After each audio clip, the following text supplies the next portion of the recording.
அன்பிற்கினிய சகோதர சகோதரிகளே, வணக்கம். நீங்கள் கேட்கவிருப்பது டிவைன் விஸ்டம் மினிஸ்ட்ரீஸ் வழங்கும் இன்றைய இறைவார்த்தையும் மறையுரையும். 2025 நவம்பர் மாதம் 26ஆம் தேதி, பொதுக்காலம் 34ஆம் வாரம், புதன்கிழமை. முதல் வாசகம். மனித கைவிரல்கள் தோன்றி எழுதத் தொடங்கின. இறைவாக்கினர் தானியேல் நூலிலிருந்து வாசகம். அதிகாரம் 1 முதல் 6, 13, 14, 16, 17 மற்றும் 23 முதல் 28 முடிய. அந்நாள்களில் பெல்சாச்சர் என்ற அரசன் உயர்குடி மக்கள் 1000 பேருக்கு பெரியதொரு விருந்து வைத்தான். அந்த 1000 பேருடன் அவனும் திராட்சை மது குடித்தான். அவ்வாறு குடித்துக் கொண்டிருந்த பொழுது அரசன் தானும் தன் மனைவியரும் வைப்பாட்டிகளும் குடிப்பதற்கென்று தன் தந்தையாகிய நேபுக்கத்நேசர் எருசலேம் திருக்கோவிலிலிருந்து கொண்டு வந்திருந்த பொன் வெள்ளி கிண்ணங்களை கொண்டு வரச் சொன்னான். அதன்படி எருசலேமில் இருந்த கடவுளின் கோவிலிலிருந்து கொண்டு வந்த பொன் கிண்ணங்களை எடுத்து வந்தார்கள். அரசனும் அவருடைய உயர்குடி மக்களும் அவருடைய மனைவியரும் வைப்பாட்டியரும் அந்த கிண்ணங்களிலிருந்து குடித்தார்கள். அவர்கள் திராட்சை மது குடித்துக் கொண்டே பொன், வெள்ளி, வெண்கலம், இரும்பு, மரம், கல் ஆகியவற்றாலான தங்கள் தெய்வங்களை புகழ்ந்தார்கள். திடீரென்று ஒரு மனிதனுடைய கைவிரல்கள் தோன்றி அரசனது அரண்மனை உட்சுவரில் விளக்கு தூணுக்கு எதிரே எழுதத் தொடங்கின. அவ்வாறு எழுதும் போது அரசன் அந்த உள்ளங்கையை பார்த்தான். அதை கண்டு அரசன் முகம் கருத்து, நெஞ்சம் கலங்கி, குலை நடுங்கி, தொடை நடுக்கமுற்றான். இதற்கு விளக்கம் அளிக்குமாறு அரசன் முன்னிலைக்கு தானியேல் அழைத்து வரப்பட்டார். அரசன் அவரை பார்த்து, என் தந்தையாகிய அரசன், யூதேயாவிலிருந்து சிறைப்பிடித்து வந்தவர்களுள் ஒருவனாகிய தானியேல் என்பவன் நீதானே? உன்னிடத்தில் புனிதமிகு கடவுளின் ஆவியும் அறிவொளியும் நுண்ணறிவும் சிறந்த ஞானமும் உண்டென உன்னை பற்றி கேள்விப்பட்டுள்ளேன். விளக்கங்கள் கூறவும் சிக்கல்களை தீர்க்கவும் உன்னால் முடியும் என கேள்விப்படுகிறேன். இப்பொழுது நீ இந்த சொற்களை படித்து இவற்றின் உட்பொருளை விளக்கினால் உனக்கு அரசு உடை உடுத்தி கழுத்தில் பொன் மாலை அணிவித்து என் அரசில் 3ஆம் நிலையில் உன்னை அமர்த்துவேன் என்றான். அப்பொழுது அரசனுக்கு தானியேல் மறுமொழியாக கூறியது, உம்முடைய அன்பளிப்புகள் உம்மிடமே இருக்கட்டும். உம் பரிசுகளை வேறு யாருக்காவது கொடும். ஆயினும் இந்த சொற்களை அரசருக்கு படித்து காட்டி அவற்றின் உட்பொருளை விளக்கி கூறுவேன். விண்ணுலக ஆண்டவருக்கு எதிராக உம்மையே உயர்த்தினீர்.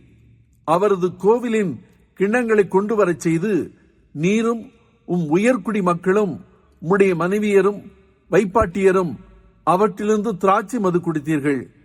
மேலும் காணவோ கேட்கவோ எதையும் உணரவோ இயலாத வெள்ளி, பொன், வெண்கலம், இரும்பு, மரம், கல் ஆகியவற்றாலான தெய்வங்களை புகழ்ந்தீர்கள். ஆனால் உமது உயிரையும் உம் வழிகளையும் தம் கைக்குள் வைத்திருக்கும் கடவுளை நீர் பெருமைப்படுத்தவில்லை. ஆகையால் அவர் இந்த கையை தம் திருமுன்னின்று அனுப்பி இந்த எழுத்துக்களை பொறிக்கச் செய்தார்.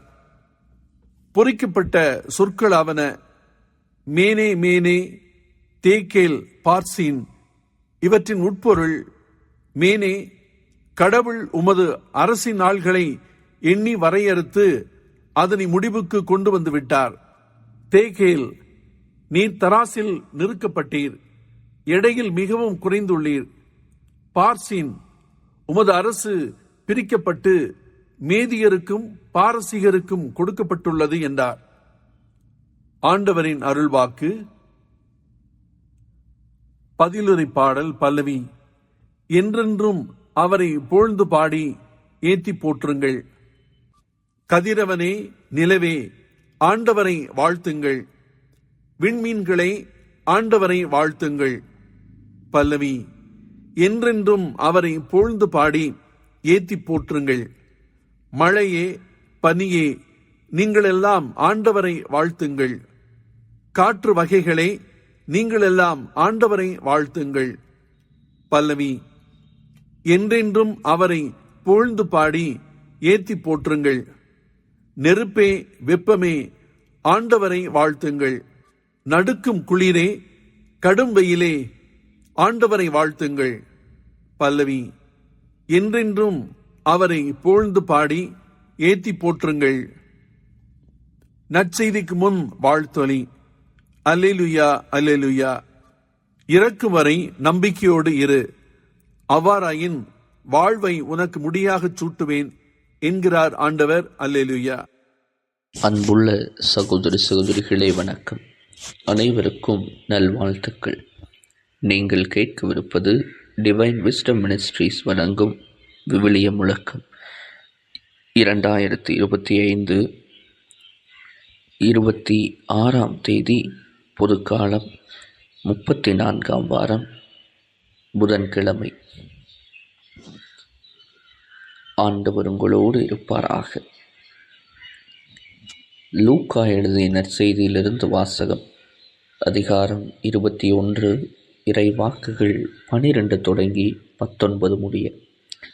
அக்காலத்தில் இயேசு தம் சீடர்களுக்கு கூறியது: அனைத்தும் நடந்தேறும் முன் அவர்கள் உங்களை பிடித்து துன்புறுத்துவார்கள், தொழுகை கூடங்களுக்கு கொண்டு செல்வார்கள், சிறையில் அடைப்பார்கள், என் பெயரின் பொருட்டு அரசரிடமும் ஆளுநரிடமும் இழுத்து செல்வார்கள்.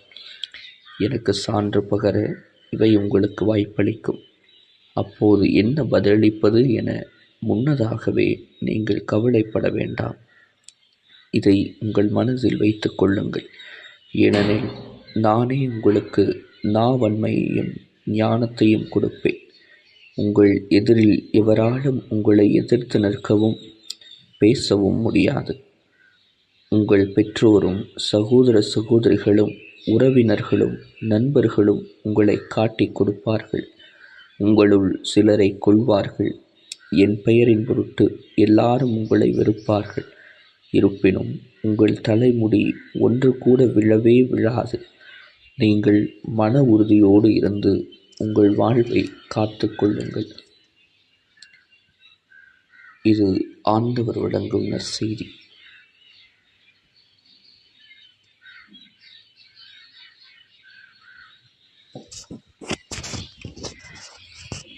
இயேசு கிறிஸ்துவில் பிரியமான இனதெருமே அன்பு சகோதர சகோதரிகளே, இன்றைய நற்செய்தி நமக்கு 2 உண்மைகளை எடுத்து கூறுகிறது.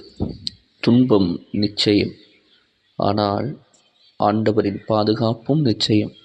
இயேசு தம் சீடர்களிடம் நேராகவும் திறமையாகவும் உண்மையை பேசுகிறார்.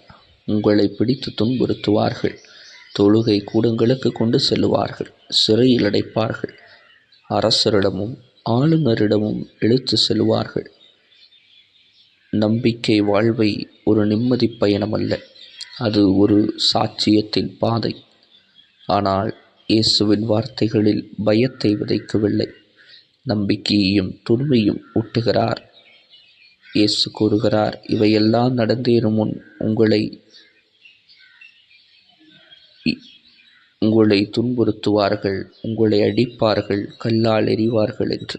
ஆனால் இது உங்களுக்கு சான்று பகர்வதற்கான ஒரு அற்புதமான வாய்ப்பு என்பார் என்று கூறுகிறார். அதாவது, கஷ்டம் வந்தால் அது தோல்வி அல்ல, அது ஒரு வாய்ப்பு. உலகம் விசுவாசிகளை அடிமைப்படுத்த நினைக்கும் இடத்தில் கடவுள் அவர்களை தன் சாட்சிகளாக மாற்றுகிறார். இயேசு அடுத்து சொல்வது இன்னும் ஆறுதலாக உள்ளது. என்ன பதிலளிப்பது என்று முன்பே கவலைப்பட வேண்டாம். நானே உங்களுக்கு நாவன்மையையும் ஞானத்தையும் கொடுப்பேன் என்று. இது விசுவாசத்திற்கு அளிக்கப்படும் தெய்வீக வாக்குறுதி. நாம் சொல்ல வேண்டியதை, நாம் கற்றுக் கொடுக்க வேண்டியதை இயேசு தானே முன்வந்து பேசுவார்.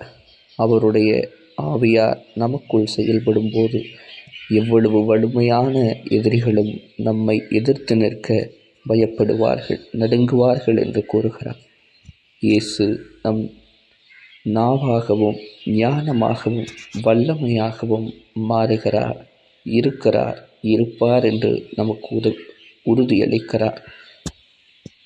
பிறகு இயேசு இன்னும் ஆழமான உண்மையை சொல்கிறார். உங்கள் பெற்றோரும் சகோதர சகோதரிகளும் உறவினர்களும் நண்பர்களும் உங்களை ஒப்படைப்பார்கள். இது மிகவும் வேதனையான உண்மை. நம்முடைய நம்பிக்கை வாழ்விற்கு இது ஒரு அவல நிலையான ஒரு நிலையாக கூட மாறலாம் என்று சொல்லுகிறார். இது புதிதல்ல, ஒவ்வொரு நம்பிக்கை பயணத்திலும் நடந்தது. ஆனால் இதற்கு மத்தியில் இயேசு அளிக்கும் மிகப்பெரிய வாக்களிப்பு, என் பெயரின் பொருட்டு உங்களை எல்லாரும் வெறுப்பார்கள், இருப்பினும் உங்கள் தலைமுடி ஒன்றுமே விழவே விழாது என்று கூறுகிறார். மன உறுதியோடு இருக்க நமக்கு அவர் கற்றுக் கொடுக்கிறார். அன்புள்ள சகோதர சகோதரிகளே, அன்பு உறவுகளே, சிலுவையின் பாதை எளிதல்ல. ஆனால் அதற்கு இயேசுவின் துணையும் வாக்குறுதியும் நிச்சயம் தேவை. உலகம் நம்மை வெறுத்தாலும் கிறிஸ்து நம்மை தாங்குகிறார். மனிதர்கள் நம்மை தள்ளினாலும் கடவுள் நம்மை உயர்த்துகிறார். துன்பம் நம்மை தாக்கினாலும் அவர் நம்முள் வாழ்கிறார். மன உறுதியுடன் இருந்தால் இறைவன் நம்முடைய வாழ்வை நிச்சயமாக காத்து வழிநடத்துவார். ஆமென். ஆண்டவர் உங்களோடு இருப்பாராக. எல்லாம் வல்ல இறைவன் தந்தை, மகன், தூய ஆவியார் உங்களை நிறைவாக ஆசீர்வதிப்பாராக. ஆமென்.